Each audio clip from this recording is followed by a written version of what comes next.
시간이 많이 없어요. 적당히 하세요.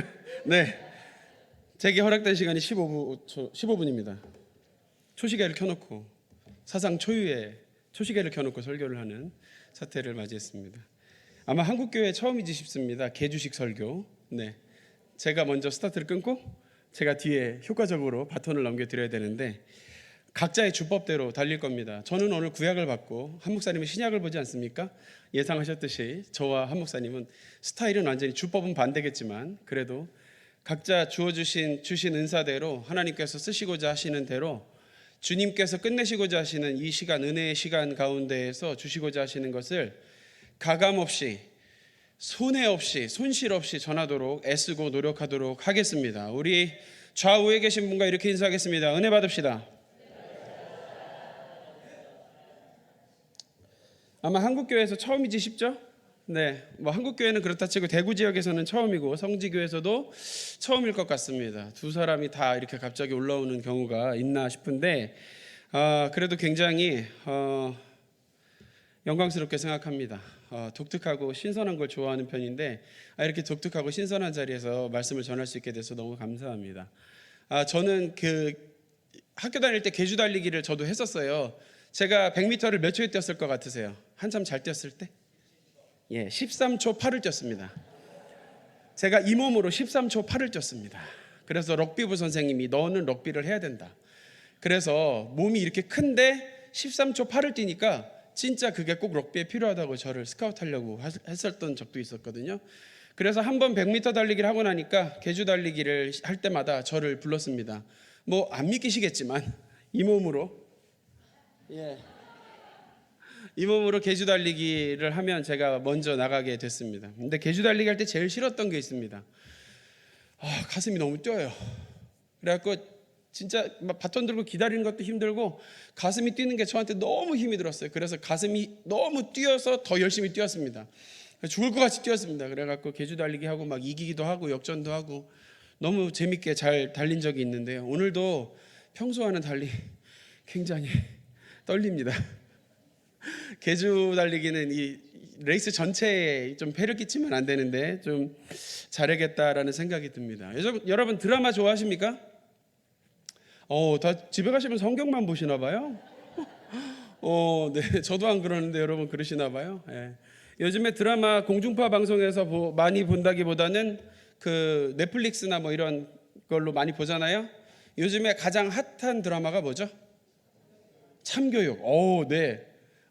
잘하시네요. 저는 넷플릭스를 본 적이 없습니다 아직. 근데 그 넷플릭스에서 그 참교육이라는 그 드라마가 워낙 핫하다 그래가지고 조금씩 잘라져 있는 거를 제가 본 적이 있는데 여러분 참교육 보시면서 무슨 생각이 드십니까? 드라마는 현실과 크게 다르지 않고 드라마로 묘사된 것은 생각보다 많은 필터를 거쳤다 하는 것들을 생각해 볼 때에 우리가 처한 교육의 현실이 생각보다 녹록지 않구나라는 것들을 생각해 보게 됩니다. 쉽지 않습니다. 여러분 집에서 애들 키워보셔서 아시겠지만 애들이 말을 듣던가요? 잘 듣지 않습니다. 2번 이상 말을 해도 잘 듣지 않습니다. 그래서 항상 이야기하는 것이 엄마가 말 2번 하지 않도록 제가 말을 많이 하는 편입니다. 2번 이야기, 3번 이야기하는 게 얼마나 힘든지 모릅니다. 꼭 들어야 되는 건데도 잘 안 들을 때가 많이 있습니다. 그만큼 가정이든지 교회든지 우리가 처한 사회의 교육 현실이 생각보다 만만치 않습니다. 여기 선생님들 출신도 많이 계십니다만 아이들이 점점 가면 갈수록 사악함을 더해가는 것들을 보게 됩니다. 굉장히 안타까운 때가 많이 있는데 그 참교육이라는 드라마를 보면 많은 요소들이 나오는데 그 소재들이 나오는데요. 볼 때마다 참 충격적이지 않을 수가 없습니다. 내 아이는 안 그렇겠지라고 생각했지만 다들 그 집에서는 그렇게들 생각하고 있습니다. 그런데 그 아이들은 현장에 나오면 정신을 잃고 그런 식으로 행동하는 것들을 보게 되죠. 다행히 우리 유초등부에는 적어도 없습니다. 네, 그래서 우리 유초등부는 그렇게 심하게 어려운 것은 아직 없습니다. 그런데 저는 그런 아이들을 대해본 적이 있습니다. 여기가 아니라 다른 지역에서 사역할 때 만나본 적이 있는데요. 아이들이 말을 듣지 않고 머리 스타일을 조금 규제한다고 집을 나가고 집을 나갔다가 새벽 3시에 엄마가 애가 들어오지 않는다 그래서 비 맞으면서 아이를 찾아서 온 노래방 술집을 돌아다니면서 애를 찾으러 뛰어다닌 적도 있고요. 아이들이 막 가출을 해갖고 막 집을 뭐 따로 마련하고 막 이렇게 해가지고 걔네들 찾으러 간 적도 있고 막 그런 적도 있습니다. 걔네들이 예배를 안 드렸을까? 아니요, 예배는 드리러 나오는데 애들이 듣지 않고요, 교육해도 잘 듣지 않습니다. 생각보다 심각합니다. 근데 여러분, 이런 줄을 알면서도 가는 것이 어떤 길이냐면 교사의 길입니다. 예수님은 그렇지 않으셨을까요? 예수님은 안 가르치셨을까요? 예수님 우리를 지으신 분입니다. 우리가 말을 듣는지 안 듣는지 잘 아시는 분이시죠.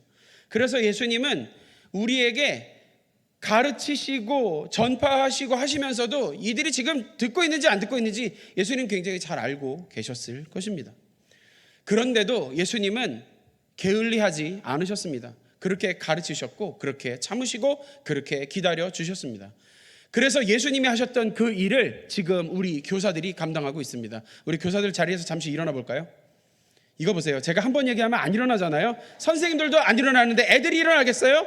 네, 일어나 보세요. 네, 우리 박수 한번 하겠습니다. 네, 자리에 앉으시면 됩니다. 네, 언제까지 서 계시려고? 네. 이렇게 쉽지 않은 길을 가는 것이 교사의 길입니다. 교회에서 가장 힘든 직분이 가장 힘든 자리가 어떤 것일까? 다 힘들어요. 안 힘든 자리 없습니다. 누군 더 힘들고 덜 힘들다 이런 것이 아니라, 오늘 특별히 교육장학위원회 교사 헌신 예배니까 교사들이 제일 힘들다고 하죠. 그래서 교사들이 가장 힘든 일을 감당하고 있습니다. 더군다나 그 아이들을 데리고 이제 신앙교육을 시켜서 성지교회의 미래로 삼기 위해서는 더더욱 많은 노력이 필요합니다. 안 그래도 쉬고 싶은 시간도 있고 더 쉬어야 되는데 공과도 준비해야 되고 연구도 해야 되고, 거기다가 목사가 좀 가만히 놔두면 좋은데 자꾸 나오라 그래서 교사 모임한다 그러고 기도회 한다 그러고 큐티 했나 자꾸 물어보고 말씀 묵상했냐고 물어보고 공과 교육 어떻게 하고 있는지 자꾸 체크하고, 그게 더 힘들어요. 그러니까 애들 때문에 힘든 것보다 담당 목사 때문에 더 힘든 것 같아요.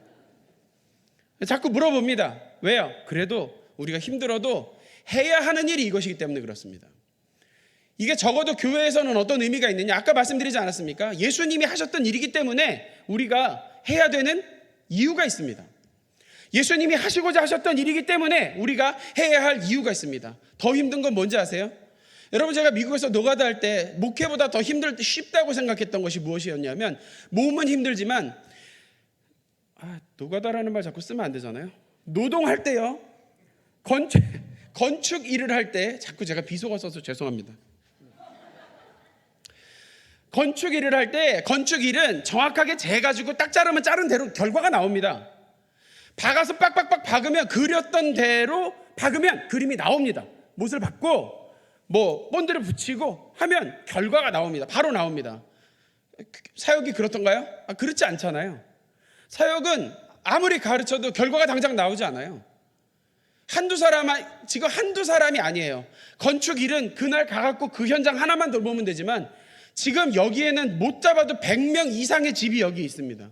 이거 동시에 지금 제가 한 공법으로 지금 나가려고 하면 여러분 이거 어떻게 감당하죠?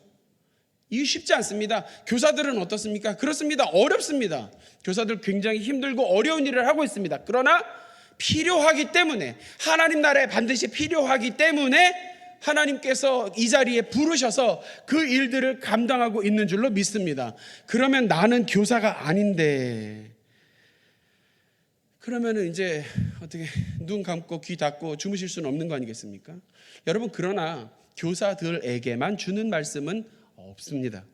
교사들에게 주시는 은혜가 우리 모두에게 임하게 될 줄로 믿습니다. 여러분, 예레미야 말씀을 보신 적이 있는지 모르겠습니다만, 몇 분 남았죠? 6분 남았어요. 생각보다 짧습니다. 여러분, 저희가 이 서 있는 시간이, 한 목사님 더 길게 하실지도 모르니까 제가 빨리 넘겨드려야 되거든요. 그래서 제가 지금 시간을 굉장히 신경 쓰고 있는데 아무튼 애써 보겠습니다. 예레미야서를 읽어보신 적이 있는지 모르겠지만, 여러분, 제가 이 설교 준비를 하려고 예레미야서를 다시 한번 보는데 1장부터 보는데 너무 어두워요.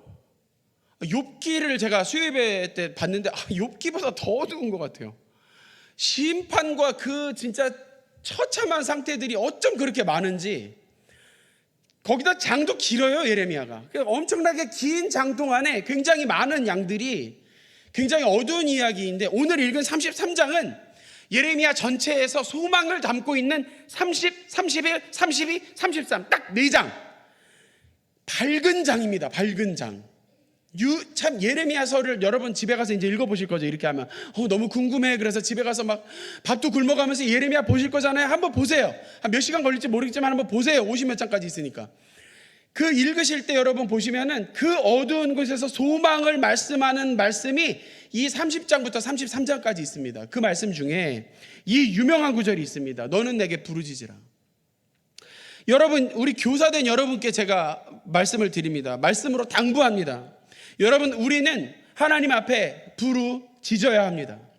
울부짖으셔야 할 줄로 믿습니다. 왜 선생님들 아무도 아멘 안 하죠? 여기서는 적어도 아멘이 나와야 되는 거 아닙니까? 선생님들 하나님 앞에 부르짖으며 울부짖으시기를 주님의 이름으로 간절히 소망합니다. 왜 울어짖고 울부짖을 수밖에 없느냐? 제가 아까 말씀드리지 않았습니까? 교육하는 환경이 만만치 않다는 겁니다. 교육을 해야 하는 환경, 우리가 말씀을 심어야 하는 환경이, 그 땅이 척박하고 어렵고 심각할수록 여러분, 우리는 그 땅을 바라보면서 주님의 마음으로 부르짖고 울부짖을 수 있어야 할 줄로 믿습니다. 다른 방법을 찾을 게 없어요. 우리 믿는 자들에게 소망이 되는 이 말씀을 우리가 붙잡고 나아갈 때에, 여러분, 우리는 교사로서 나아가는 그 발걸음들이 너무나도 무겁고 힘들게 느껴질 때에 우리는 주님 앞에 울부짖고 부르짖으면서 나아갈 수 있어야 할 줄로 믿습니다. 이 울부짖는다는 것은 감성적인 사람한테 그냥 울라고 하는 것이 아닙니다. 여러분, 강제로 한번 울부짖어 볼까요? 시작! 됩니까? 지금 슬픈 일이 없는데 이게 어떻게 울부짖죠? 안 되잖아요. 강제로 울부짖는 건 되지 않습니다. 그러면 우리가 교사로서 우리가 울부짖을 수 있으려면 어떻게 해야 돼요? 따라 볼까요? 그리스도 예수의 마음을 품어야 된다. 할렐루야. 우리가 예수 그리스도의 마음을 가지고 하나님의 시각으로, 영적인 눈으로 우리의 교육 현장을 바라볼 때에 우리가 울부짖고 부르짖을 수 있는 줄로 믿습니다. 우리의 눈물은 우리의 이성과 감성에서 나오는 것이 아니라 하나님의 눈으로 말미암아 가능하게 된다는 사실을 우리는 기억해야 합니다. 여러분, 이 안타까운 세대를 바라보면서 여러분, 점점 더 악해지고 힘들어가는 그런 세상 가운데에서 온실 속에 있는 것들만 바라볼 것이 아니라 그것들을 바라보면서 우리가 함께 울부짖을 수 있어야 된다는 것입니다. 누군가는 하겠지. 아니에요. 누가 대신합니까? 여러분, 기도 부탁하기 전에 기도 좀 하면서 부탁하세요. 누가 기도를 대신해 줍니까, 여러분? 누가 대신 울어주나요? 누가 대신 부르짖어 주나요? 목사님, 우리 대신 부르짖으라고 목사님 세워놓은 거 아닙니까? 아닙니다. 목사님 여러분 위해서 대신 울려고 있는 것 아닙니다. 목사 자리, 교육자들 그러려고 있는 거 아니에요. 여러분, 우리 같이 이 험악한 영적인 어두운 세상 가운데에서 우리가 함께 울부짖으며 부르짖는 영적인 간절함이 있기를 주님의 이름으로 간절히 축원합니다. 교사들에게만 맡기지 마시고, 교육자들에게만 맡기지 마시고, 여러분이 속한 사회와 가정과 모든 자녀들을 바라볼 때에 진짜 간절함을 가지고 하나님의 눈으로 그것들을 바라볼 때에 우리가 함께 울부짖으면서 눈물로 부르짖을 수 있는 저와 여러분이 될 수 있어야 한다는 사실입니다. 여러분, 근데 재밌습니다. 이게 왜 소망의 말씀이냐면, 이렇게 부르짖는 우리에게 하나님께서 분명히 응답하신다고 약속하셨다는 것입니다. 여러분, 하나님의 응답은 우리에게 보여질 것입니다. 우리에게 보여지는 것으로 결과가 나타날 것입니다. 말씀을 이때 딱 띄워주시면 진짜 타이밍이 완전 나이스. 내가 알지 못하는 크고 은밀한 일을 내게 뭐 한다고요? 보이리라 하신다는 겁니다. 우리에게 보여주실 겁니다. 여러분, 보는 거 좋아하시죠? 하나님 안 믿겠다고 강하게 마음 먹는 사람들 중에 어떤 사람들이 있습니까? 주님이 보여야 믿지. 주님이 느껴지는데 어떻게 보여야 믿는다고만 하겠습니까, 여러분? 그렇죠? 그런데 주님께서 이 우리의 울부짖고 부르짖는 간절한 그 기도에 분명히 보여주심으로 응답하여 주신다는 것입니다. 그런데 재미있습니다. 이 응답하심은 비밀스러운 것입니다. 은밀하게 보여주십니다. 여러분, 우리가 아는 것은 우리가 이미 보고 있습니다. 우리가 아는 것은 이미 우리의 기대라는 눈을 통해서 우리가 그리고 있습니다. 그런데 여러분, 하나님의 응답은, 우리의 부르짖는 기도에 대한 응답은 우리의 기대를 항상 뛰어넘는 줄로 믿습니다. 우리의 기대에 갇혀있지 않는 것이 주님의 응답인 줄로 믿습니다. 하나님은 우리의 기대하고 상상하는 것 그 이상으로 우리 가운데 분명히 보이시고 응답하여 주실 줄로 믿습니다. 여러분, 우리는 교회에서 말 잘 듣는 아이, 착한 아이, 세상에서 크게 걸릴 것 없이 살아가는 아이를 만들기 위해서 기독교 교육을 하지 않습니다. 말씀 잘 듣는 아이, 주님의 말씀에 귀 기울일 줄 아는 아이, 그런 아이들을 만납니다. 주님의 말씀에 귀를 기울이면요, 아이들에게 어떤 변화가 생기느냐 하면, 따라해볼까요? 주님을 만난다. 할렐루야. 주님을 만나게 되는 역사가 있는 줄로 믿습니다. 주님을 아이들이 만나면 기독교 교육이 발전합니다. 우리의 부르짖는 기도로서 아이들이 주님을 만나고, 주님을 만나면서 영적인 지평들이 열려서 주님께로 나아갈 때에 우리의 교육이 완성되고 완숙하여지는 놀라운 역사가 있는 줄로 믿습니다. 여기 있는 교사들과 우리 모든 성도들이 다음 세대를 위해서 기도하실 때에 주님의 마음으로, 울부짖는 심정으로, 간절함을 가지고 다음 세대를 위해서 기도하면서 나아갈 때에 아이들이 주님을 만나고 영유치부, 유초등부, 중고등부, 청년부 모든 교육의 대상들 아이들이 주님을 만남으로 기독교 교육의 놀라운 역사가 우리 성지교회 교육부 가운데 일어나게 될 줄로 믿습니다. 기도하겠습니다. 예수님의 귀한 가르침의 사역을 우리 가운데 허락해 주신 하나님 아버지, 은혜를 감사합니다.